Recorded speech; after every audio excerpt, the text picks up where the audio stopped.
Muito bem. Então, conforme o nosso segundo dirigente aqui da Escola Dominical da Congregação de G2, o diácono Silva, expressou aqui nesse primeiro ponto sobre o crente como marido, eu tenho uma coisa aqui que eu achei interessante aqui na leitura bíblica em classe, pastor. Quando o apóstolo Paulo ele colocou no capítulo 5, versículo 31, ele diz: por isso deixará o homem seu pai e sua mãe, e se unirá à sua mulher, e serão ambos uma só carne. A pergunta que faz, a Bíblia quando diz para o marido deixar a esposa, os pais, é abandonar os pais? O que é que a Bíblia quer dizer com isso? Que o homem deixar seus pais e se apegar agora a sua esposa e deixa o pai para lá, a mãe para lá. Será que a Bíblia está mandando abandonar os pais para ficar somente agora com a esposa, né? Então é por isso que Bíblia a gente tem que ter muito cuidado no que está escrito para nós entendermos, né? Então eu vou dar aqui uma colocação sobre esse texto, porque Paulo está exatamente tratando do que está escrito em Gênesis capítulo 2 e versículo 24, né? Quando realmente lá está escrito, ordenado por Deus, que realmente o homem deixar o pai e mãe e se unir à sua esposa, porque agora vai tratar dela, como aqui o diácono já falou. Mas eu queria fazer uma pontuação nisso aqui, depois passar para o pastor Sérgio também dar mais uma pincelada nisso aqui, porque eu fui pesquisar um pouco sobre isso, que a gente tem nossa convicção que aqui a Bíblia não está mandando abandonar os pais, de maneira nenhuma. Aqui está entrando 3 aspectos dentro do casamento: o geográfico, o financeiro e o emocional. O que é o aspecto geográfico desse homem agora deixar pai e mãe? É não perturbar pai e mãe agora para estar morando dentro da casa dele, porque não vai dar certo quando a pessoa se casa, está morando com os pais, a mãe ou com o sogro, porque uma convivência, né, você sabe que sempre são pessoas, pode causar problemas, né? Como eu disse, eu moro com a minha sogra, mas eu tenho que sempre soube administrar, porque queira ou que não, por morar conosco, ela sempre vai falar alguma coisa, não concordar, tal, e se você não souber administrar isso, vai dar um problema. Mas a questão é exatamente essa: eu não moro com a minha sogra mora comigo, entendeu agora? Então eu procurei logo ver o meu espaço geográfico, comprar uma residência com a minha esposa e criar meus filhos, né? Então eu não estou morando com a minha sogra é que mora comigo. Então por isso que o que a Bíblia está dizendo aqui é exatamente isso: esse homem ele tem que ter a responsabilidade de arrumar logo um lar para viver com a sua esposa, porque quando vir os filhos, ele criar a sua família dentro do seu próprio lar, não é? Verdade, né, Mário? Em relação a isso aí, como a gente estava frisando assim, aqui nesse contexto, a lição justamente isso aí, é a fase, né, pastor? Namoro, noivado e casamento. O bom seria, principalmente para o jovem, veja como essa lição ela abrange, né? Todos os aspectos, né? Porque na mocidade, acho que o pastor também foi jovem na igreja, eu não tive essa felicidade, né? Deus me deu uma bênção, mesmo sem conhecer o evangelho, mas eu creio que ele, como passou a sua mocidade na igreja, ele também observou, aprendeu e colocou isso em prática, né? Porque bom seria que vai namorar, vai noivar, pretende casar um jovem, né? Principalmente, ele observa tudo isso, principalmente tentar, na época que está namorando, noivando, casando, para ver se ele pelo menos consegue já aí fundamentar a sua casa, né? Isso. Porque quando casar, não ficar com aquele problema de que ficar na casa do pai, você já tem a sua liberdade, né? De ter sua casinha, comprar um terreno, começar a construir. Bom seria se pudesse fazer isso, ter tempo dos dois, quem sabe, trabalhando ali, se unirem, já comprar o terreno, construir uma casa. E depois que tiver construir uma casa, com certeza não ia passar por essa situação de ter que conviver com família. Porque no começo, tudo é flores. Mas depois, quer queira ou quer não, se a convivência do casal de uma mulher já é difícil, imagina agora vivendo pai, mãe, filhos, neto, tudo num ambiente só. Aí gera-se mais problemas ainda em relação a isso, por não tomar o cuidado de ir lá atrás, se preparar primeiramente para isso aí, né? Vou casar, então se eu vou casar, o que é que eu vou querer fazer? Preparar, se eu vou ser o líder da minha família, eu quero ter o meu lar, ter uma estrutura, né, verdadeiramente já pronta para poder realmente ali confirmar ali o casamento. Bom seria se fosse assim, né? É por isso que quando a Bíblia diz que o homem, está falando do homem, por isso que o primeiro tópico é sobre o marido, o homem deixar pai e mãe nesse sentido, geográfico, procurar seu espaço físico, né? Se não tem condições de comprar, vai alugar uma casa, procura trabalhar. O segundo aspecto é o financeiro, que é exatamente procurar trabalhar. Ele não pode mais depender dos pais no seu relacionamento matrimonial. Ele tem que procurar estudar para trabalhar, para manter a sua família, não ficar mais dependendo dos pais para manter ele já casado, né? Então é nesse aspecto que tem que deixar pai e mãe. Não vá mais incomodá-lo, né, no aspecto financeiro de querer tirar. Não estou dizendo aqui que um pai e uma mãe podem ajudar um filho casado, não é isso que eu estou dizendo, não. Lógico que filho é filho para o resto da vida. Estou falando aqui, esse filho, né, este homem, esse marido, tem que procurar ter a responsabilidade de estudar e trabalhar, né? Ele vai cuidar do seu próprio lar. O pai e a mãe agora podem ajudar no momento de dificuldade, não é? Porque é uma responsabilidade que tem que ter. E o terceiro e último aqui, passar o pastor, é o aspecto emocional. Esse aqui é mais sério. O que é o aspecto emocional? Normalmente o jovem casa. Ninguém, eu vou dizer uma coisa bem enfática aqui, pastor. Se você quer casar com alguém que seja igual a você, então não se case. Ou se case com você mesmo. Porque são duas pessoas, temperamentos diferentes. Então sempre vai ter uma divergência de colocação, de opinião. Não tem como. Aí está lá a esposa e o marido. Aí teve um problema, vai esse homem para a casa dos pais, levar problema da esposa para os pais. Então é nesse sentido que a Bíblia diz, deixe pai e mãe. Não leve problema para depois de casado, não. Uma coisa é pedir aconselhamento, outra coisa é levar problema para os pais. Então é isso que a Bíblia está dizendo. Então é dentro desses três aspectos. Então não incomode mais seu pai dentro da casa dele, não incomode mais seus pais pedindo dinheiro, não incomode mais seus pais no aspecto emocional, levando problema do seu relacionamento matrimonial. Então, quando de deixar pai e mãe, o homem é nesse sentido. Então nós temos que ter muito cuidado com isso, tá bom? Não é abandonar os pais.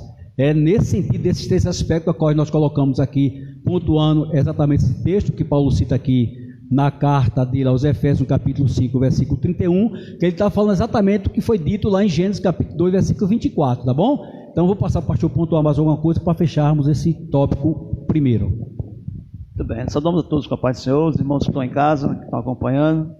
Queremos deixar o nosso abraço também a todos os irmãos. Eu quero pontuar duas coisas nesse tópico tão importante, né? Que essa lição de hoje é polêmico para quem é polêmico, né? E quem está debaixo da vontade de Deus e tem a Bíblia como regra de fé, não tem polêmica nenhuma. Primeiro que essa lição de hoje é para crente, é para cristão. Então, se alguém externo entrar e se incomodar, não tem com que se incomodar. Se você não crê na Bíblia, você não está debaixo do temor de Deus, não tem com que se incomodar, né? Aqui é para aqueles que creem na palavra de Deus e aqueles que vivem debaixo da vontade de Deus e que aceitam a sua palavra, tá bom?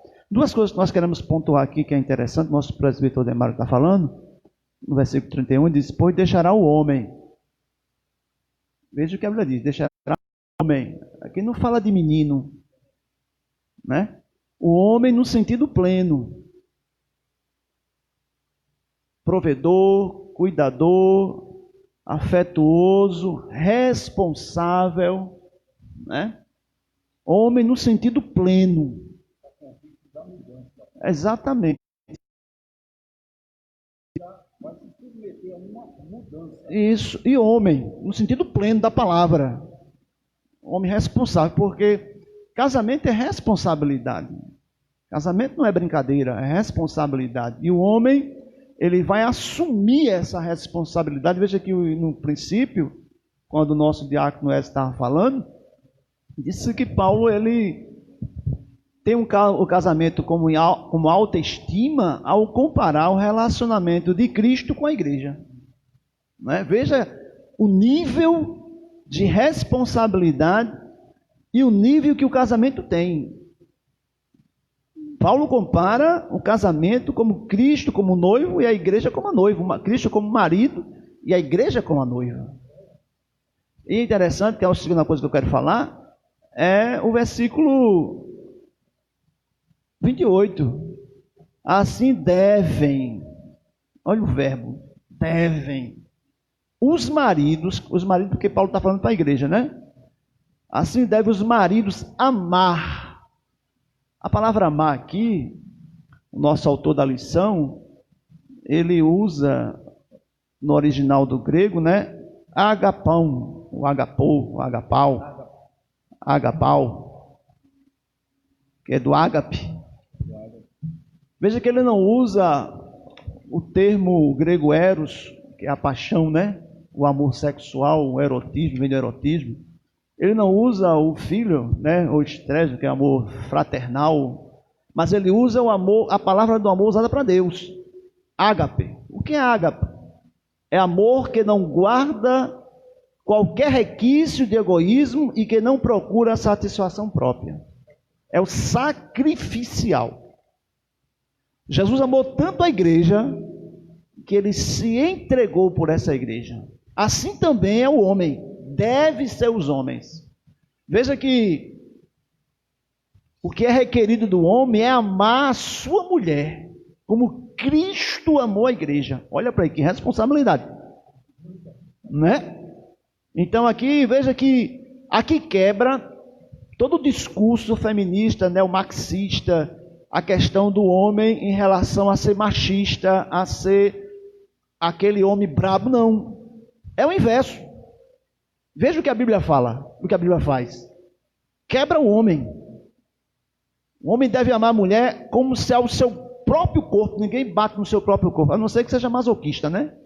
A não ser que seja masoquista ou seja esquizofrênico e tenha algum distúrbio mental, né? Para entrar nessa linha de coisa. Fora isso, um normal, ninguém vai se bater ou se cortar, a não ser que sofra algum problema psíquico. Então o homem deve tratar a sua esposa da melhor forma possível. Se possível for, se sacrificar por ela. Olha para aí. Interessante que a mulher gosta muito de ouvir eu te amo, né? E geralmente os homens são mais retraídos, né? De vez em quando dizem, eu te amo, meu amor, né? Mas, se possível, a mulher quer ouvir isso toda hora, todo instante, todo momento, né? Todo dia amanhecer, tem homem que é mais romântico que outro, né? Não sei se ela quer escutar, né?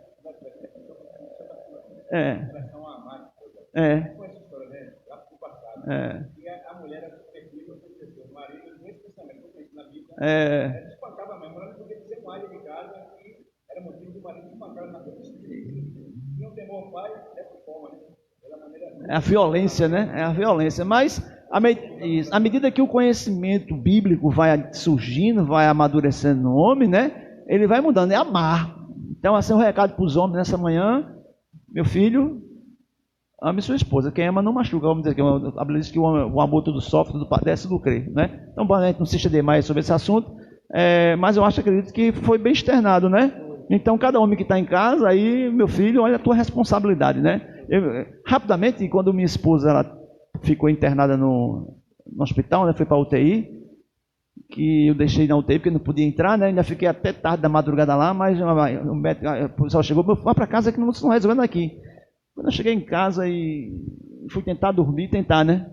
E que deitei na cama, botei a mão assim de lado, cadê minha esposa?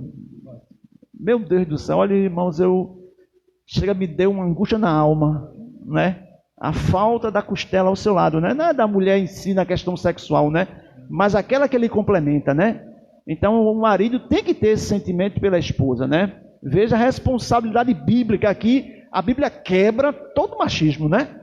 Machismo no sentido de o homem querer ser dono, maltratar, subjugar, não. É amar a mulher como Cristo amou a igreja. Deus abençoe. Cumplicidade, né?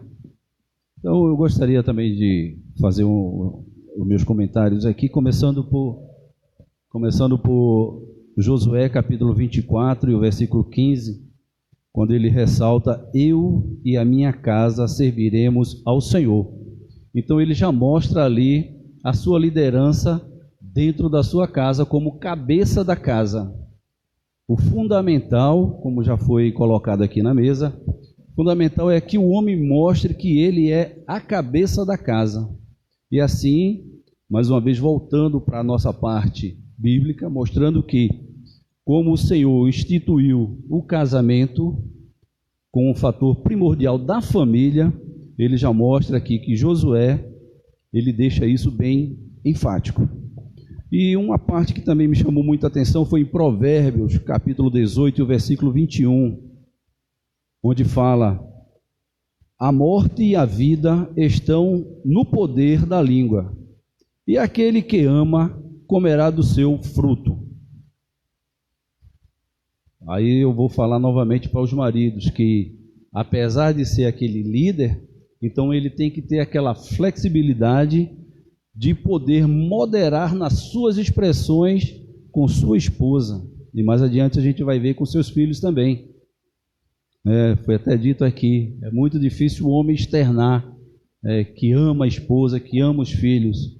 Mas a Bíblia mostra que o poder da língua, o poder da expressão, ele pode matar a família.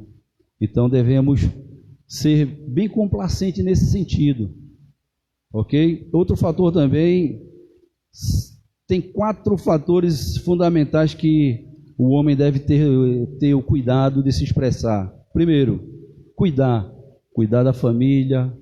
Segundo, dizer que ama, acabar com aquele machismo, aquele ar de superioridade, que homem não chora. O homem chora sim.